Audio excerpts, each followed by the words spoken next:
સુરતના જસદણમાં કચેરીની છતમાં પાણી ટપકતું જોવા મળ્યું। જસદણ તાલુકા સેવા સદનની છતમાંથી પાણી ટપક્યું। 11 કરોડના ખર્ચે આધુનિક સદન બનાવવામાં આવ્યું હતું। છતમાંથી પાણી ટપકતા રૂમમાં પાણી ભરાઈ ગયા। કચેરીના ઇલેક્ટ્રિક વાયરિંગમાં શોર્ટ સર્કિટ થવાનો પણ ભય રહેલો છે, ત્યારે કોમ્પ્યુટર સહિતના ઉપકરણોને પણ અસર થઈ શકે છે। માર્ગ મકાન વિભાગે સમારકામ માટે રજૂઆત કરી છે। 20 તારીખથી વરસાદનું પ્રમાણ વધી ગયું, એના લીધે અમારા ઓફિસમાં થોડું પાણી ટપકે છે।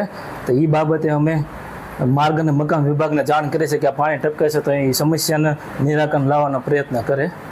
પાણી પડવાથી અરજદારને થોડીક તકલીફ પડે છે, અરજદાર માથે તો પાણી ટપકે છે ને ઇલેક્ટ્રોનિક્સ ઉપકરણ હોવાથી થોડોક શોર્ટ સર્કિટ થવાની સમસ્યા રહી છે।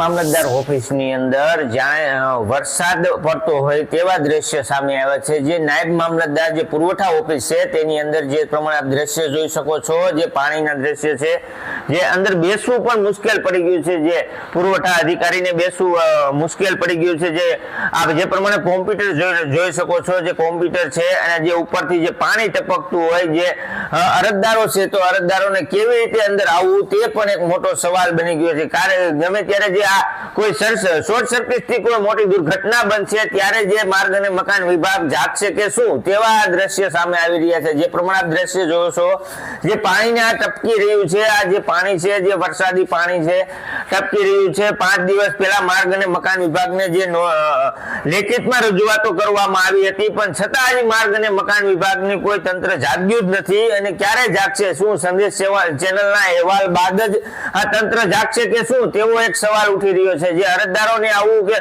અધિકારીઓને કેવી રીતે બેસવું, જે અંદર પોતાની ચેમ્બરની અંદર જે પ્રમાણે જે અલગ અલગ કામો જે છે કૂપનના, તે કામો જે અરજદારોને નથી થઈ શકતા। જે આ પાણી ટપકી રહ્યું છે, કોઈ મોટી દુર્ઘટના બનશે ત્યારે જે માર્ગ અને મકાન વિભાગ જાગશે કે શું, તેવો એક મોટો સવાલ ઉભો થયો છે। પિયુષ વાજા।